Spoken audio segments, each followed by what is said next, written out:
Hello and welcome to the next session of principles and practice of insurance. आज के session में हम ये सीखेंगे कि किसी भी पॉलिसी का इंश्योरेंस प्रीमियम कैसे कैलकुलेट किया जाता है। और इसके पहले हमने प्रीमियम्स के बारे में पढ़ा था, एन्युटी के बारे में हमने पढ़ा है। एक बार पहले आप वो वीडियोस देख लीजिए, उसके बाद से यहाँ पे मूव ऑन करिएगा। So while calculating the premium, हमें यहाँ पे बेसिक मतलब है कि नेट सिंगल प्रीमियम में हम कैसे वहाँ पे जो स्मॉल लॉट्स ऑफ पेमेंट्स हम देने वाले हैं, या फिर अगर सिंगल प्रीमियम की बात करते हैं तो हम स्टार्टिंग में ही एडवांस पेमेंट वहाँ पे कर देते हैं। ठीक, so let's understand now what is net single premium. हमने पहले पढ़ा था, let's just revise it. Net single premium is the premium which is received by the insurer in a lump sum and is exactly adequate along with the return thereon to pay the amount of claim wherever it arises, whether at the death or at the maturity, even at the surrender।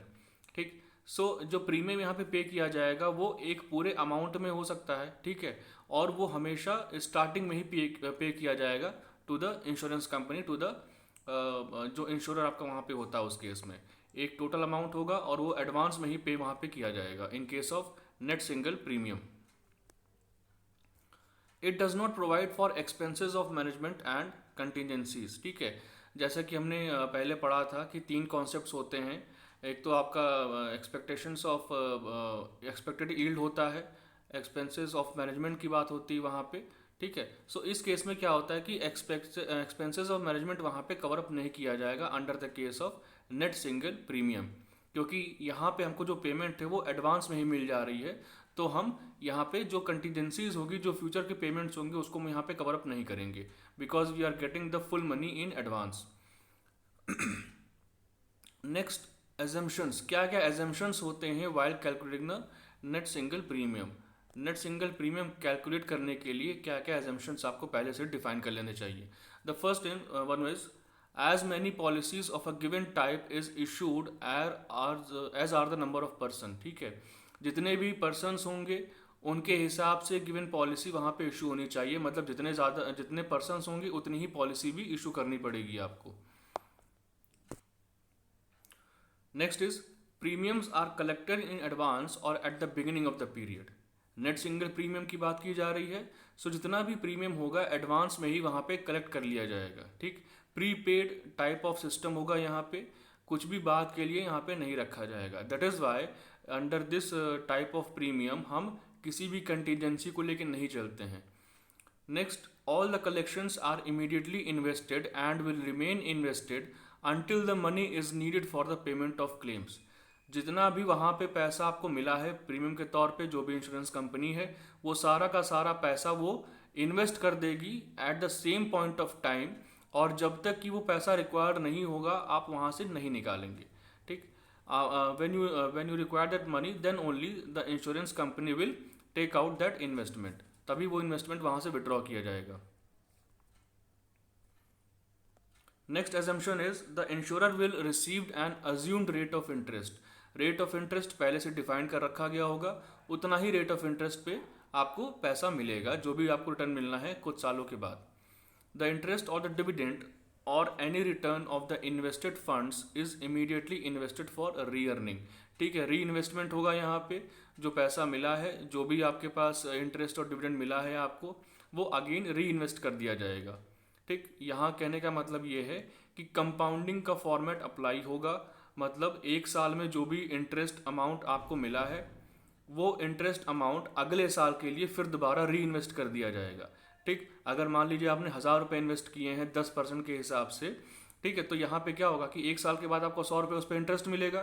ठीक, तो 1000 रुपये plus 100 रुपये यानी 1100 रुपये इस साल के जो होंगे वो अगले साल के लिए दोबारा से 10% पे री इन्वेस्ट कर दिया जाएगा। इस कॉन्सेप्ट को समझेंगे अभी। ठीक है, कंपाउंडिंग का बेसिक क्या होता है कि एक साल का जो अमाउंट होता है that is principal plus interest, principal plus interest को हम अगले साल के लिए एज अ प्रिंसिपल मान लेते हैं। मतलब जो पिछले साल का जो अमाउंट होगा वो इस साल का प्रिंसिपल बन जाएगा इन केस ऑफ कंपाउंडिंग।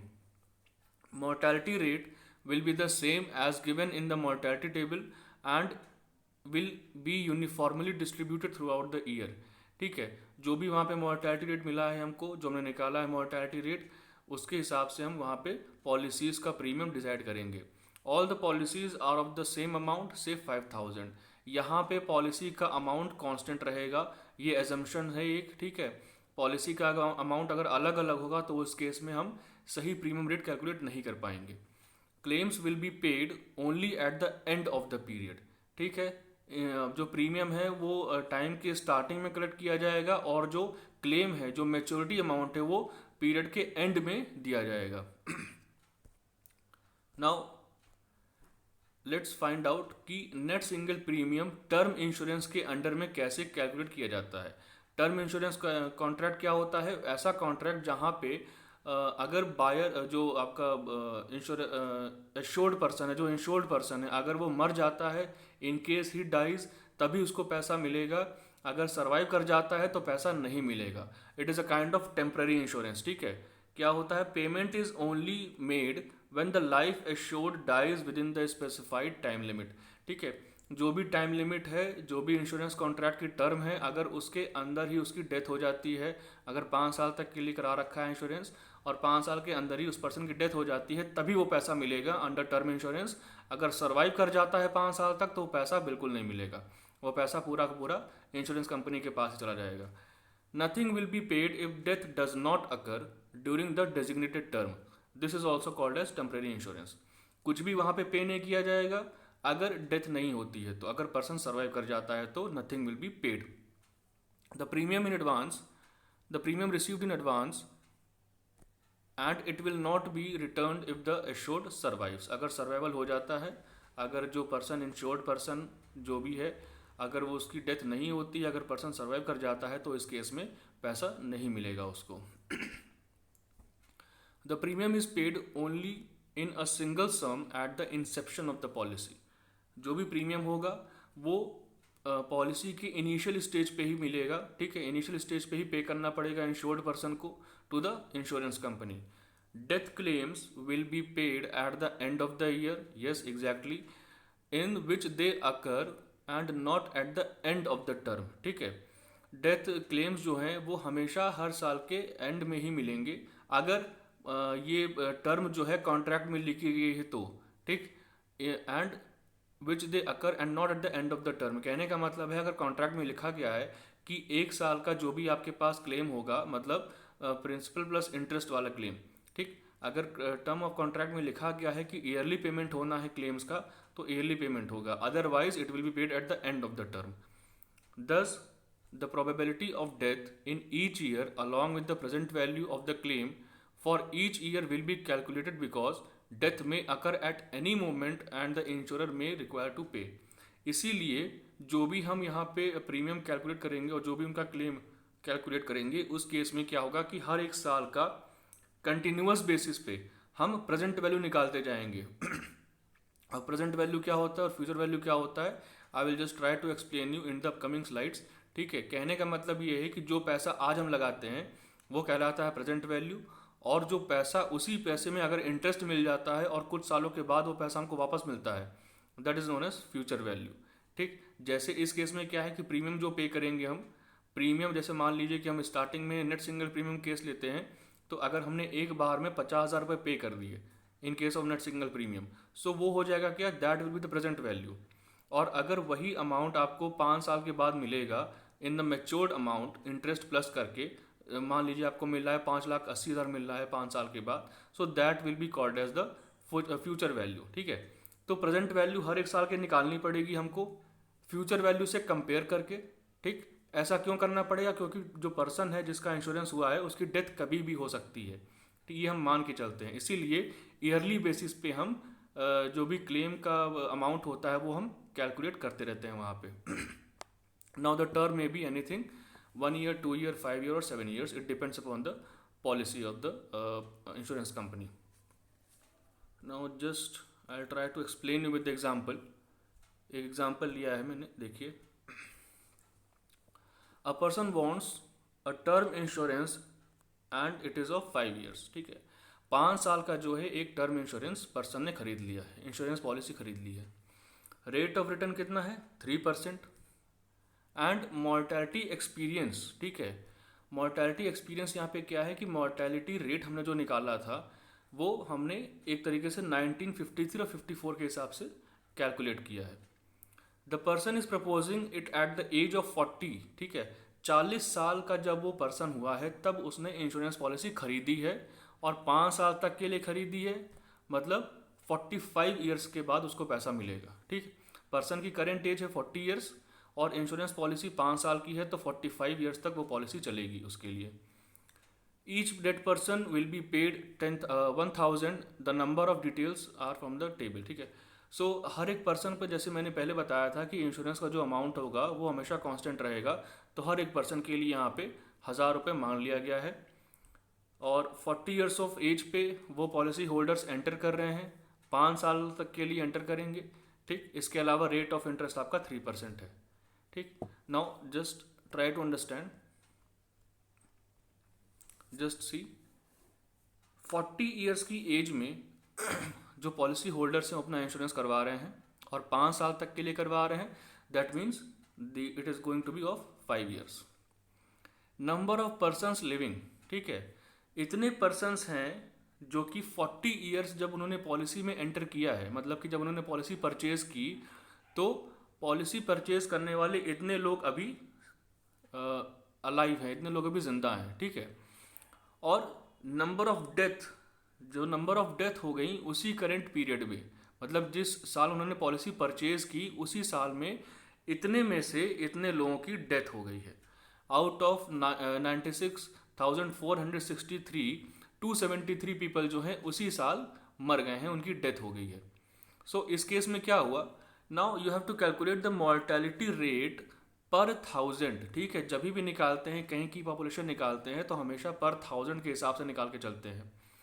ठीक है, तो कैसे निकाला है, जितने नंबर ऑफ पीपल की डेथ हुई है दैट 273 अपॉन 96463, मतलब total population of the policy holder या total population of the persons of living जो भी रह रहे हैं उस पर्टिकुलर सोसाइटी में या एरिया में, मल्टीप्लाइड बाय 1000।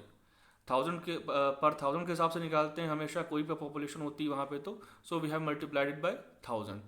तो यहाँ पे मॉर्टेलिटी रेट निकल के आया है फर्स्ट केस में 2.83।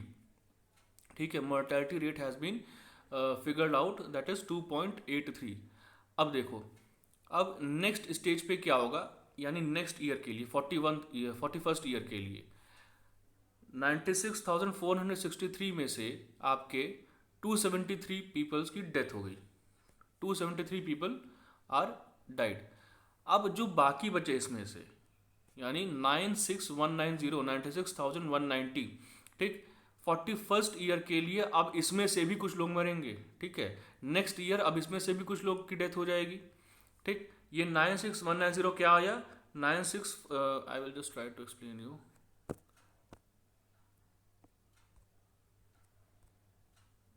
96,463 माइनस 273 विल गिव यू 96,190। ठीक है, for the next year, for the 41st year. अब उस साल भी कुछ लोग उसमें से मर गए।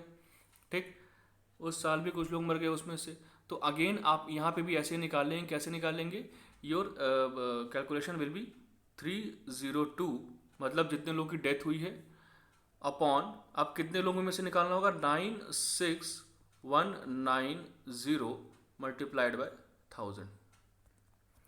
इसको कैलकुलेट कर लोगे, you will get the answer as 3.14, you will get the answer as 3.14। ठीक है, तो ये ऐसे ही हर साल का जो है हम मॉर्टेलिटी रेट निकालते जाएंगे। For the upcoming year 42nd के लिए क्या हो जाएगा, नाउ 96,190 माइनस 302, यानी जो बचे बाकी लोग हैं 95,888। ठीक, अब उसका भी ऐसे निकालोगे, कैसे निकालोगे, 95,888, जस्ट अ सेकेंड, 336 यहाँ पे लोग मर गए हैं आउट ऑफ 95,888 मल्टीप्लाइड बाय 1000, क्योंकि हम पर 1000 पे यहाँ पे मॉर्टेलिटी रेट कैलकुलेट कर रहे हैं इस केस में। ठीक है, so for every upcoming year आप ऐसे ही निकालते जाएंगे अपना मॉर्टेलिटी रेट। ठीक, मॉर्टेलिटी रेट आप ऐसे ही अपना निकालते जाएंगे फॉर अपकमिंग ईयर्स। यहाँ पे जो ये टाइम पीरियड दे रखा है it is of very older time period, ठीक है, 53-54 का टाइम पीरियड दे रखा है अगर आप चाहें।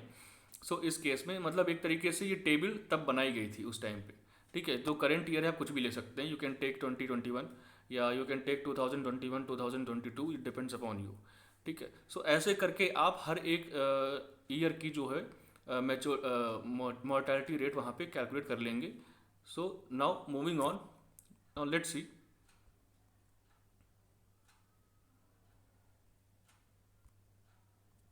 Yes, now what is the present value? Present value क्या होता है? Just see, present value will be calculated as future value upon 1 plus r to the power n, ठीक है। I will just try to write it down. Yes, या समझ लो कि basic होता क्या है, प्रेजेंट वैल्यू फ्यूचर वैल्यू क्या होती है, यहाँ पे फॉर्मूला क्या होता है। Present value will always be, या just understand first future value. अगर किसी भी इन्वेस्टमेंट की आपको निकालनी फ्यूचर वैल्यू तो कैसे निकालते हैं? Future value will always be equal to present value 1 plus r to the power n, ठीक। यहाँ पे क्या है कि फ्यूचर वैल्यू क्या हो जाएगा, वो अमाउंट जो कि आपको बाद में मिलने वाला है, मतलब फ्यूचर में मिलेगा 5 साल के बाद या फिर 10 साल के बाद, जो भी वहाँ पे टाइम फ्रेम दे रखा है क्वेश्चन में। प्रेजेंट वैल्यू क्या हो जाती है, जितना पैसा आप आज इन्वेस्ट कर रहे हैं वहाँ पे, कितना पैसा आज लगाओगे, and 1 plus r, r is the rate of interest and n is the time period, ठीक, एंड है टाइम पीरियड।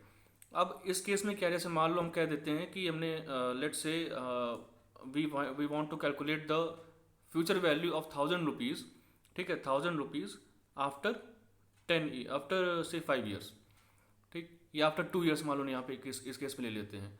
सो 2 साल के बाद जब निकालना होगा फ्यूचर वैल्यू, तो कैसे निकालेंगे? 1000 रुपये हमने इन्वेस्ट किया है, that is present value, 1 plus r, r is let's say 10%, r 10% यहाँ पे हो जाएगा, and it will be for 2 years, ठीक। इसको जब हम निकाल लेंगे, जब कैलकुलेट कर लेंगे, so you will get the answer and you will somewhat get, I will just try to calculate this. ये आपका यहाँ पे 0.1 हो जाएगा, so 1.01, 0.1, so 1000 will be 1.1 to the power 2, ठीक है। जब इसको आप कैलकुलेट करेंगे, so you will get the answer, it will be somewhat 121, ऐसा कुछ आंसर आएगा, 1210 के आसपास इसका आंसर आएगा, ठीक है। सो कहने का ये मतलब था कि जब भी आप फ्यूचर वैल्यू निकालते हैं तो फॉर्मूला क्या कहता है, future value will be equal to present value 1 plus r upon 100 to the power n, to the power n, ठीक। अब अगर इसी केस में हमको निकालनी पड़ जाएगी प्रेजेंट वैल्यू, तो क्या करेंगे, ठीक। How you can calculate the present value? इसको हम चाहें तो इस फॉर्म में भी लिख सकते हैं, if you want to write, you can write this as 1 plus r to the power n, आप इसको इस फॉर्म में भी लिख सकते हैं, ठीक है। r बाय 100 करोगे तो 100 के बाद जो डेसिमल नीचे होंगे, जितने 2 जीरो होंगे नीचे, तो उसी हिसाब से ऊपर डेसिमल लगा देंगे वहाँ पे, उसी हिसाब से ऊपर पॉइंट लगा देंगे, ठीक है। अब इस केस में अगर निकालना पड़ जाए प्रेजेंट वैल्यू, तो क्या करेंगे? प्रेजेंट वैल्यू निकालने के लिए क्या करेंगे, फ्यूचर वैल्यू इधर ही है और इस पोर्शन को हम उधर लेते आएंगे, हम मल्टीप्लाई में, तो इधर आके डिवाइड में हो जाएगा। So future value will be upon 1 plus r to the power n, ये आपका हो जाएगा प्रेजेंट वैल्यू निकालने का फॉर्मूला, ठीक है। I am just telling you from the exam point of view, ठीक है। फॉर्मूला आपको पता होना चाहिए, ठीक, तो थोड़ा सा कैलकुलेशन जो हुई आसान हो जाएगी। So now just move on to our example, देखेंगे कैसे वहाँ पे सॉल्व किया। Yes, now see this, present value जो है पहले साल के लिए यहाँ पे, दैट इज हमको निकालना क्या है, प्रेजेंट वैल्यू निकालनी है। इसका मतलब P निकालने के लिए क्या करते हैं हम लोग, future value upon 1 plus r to the power n, यही फॉर्मूला होता है, वही देखो यहाँ पे कर रखा है। R दे रखा था कितना, 3%, यानी 3/100, 3/100 क्या बन जाएगा यहाँ पे, 3/100 विल बी योर 0.03, ठीक है।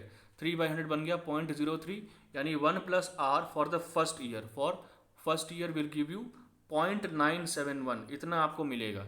ठीक, अब 0.97 पर ही हम अगले साल के लिए भी इंटरेस्ट लगा देंगे। ठीक है, 0.97 पे ही अगले साल के लिए भी इंटरेस्ट लगा देंगे इस केस में। नाउ अगर आप चाहें तो इसको कैलकुलेट कर सकते हैं हर साल के लिए। Just look at this point, आप 3 साल का सीधे ले लीजिए। मतलब कहने का क्या मतलब हो गया कि P will be equal to 1/1 plus 0.3 plus into 1/0.3 into 1/1 plus 0.3। ठीक है, I will try to just solve it by the means of question in the next session. ठीक है, आज का सेशन थोड़ा सा लंबा हो रहा है, so I will just try to keep it over here itself. Just try to understand कि कैसे निकाला गया था यहाँ पे। आई विल जस्ट यस, यहाँ पे देखिए हमने यहाँ तक समझ लिया था कि 1000 रुपीज़ जो होगा हर एक पॉलिसी के लिए कांस्टेंट होगा। ठीक, पहले साल के लिए यहाँ पे 40 ईयर से पॉलिसी स्टार्ट हुई थी हर एक पर्सन के लिए, जो कि 5 साल तक चली थी, यानी 1 साल 2 साल 3 साल 4 साल 5 साल।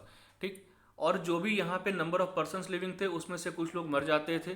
ठीक है, इस केस में okay guys, I will try to just wind up today's session. There is some disturbance, so I will just try to wind up today's session.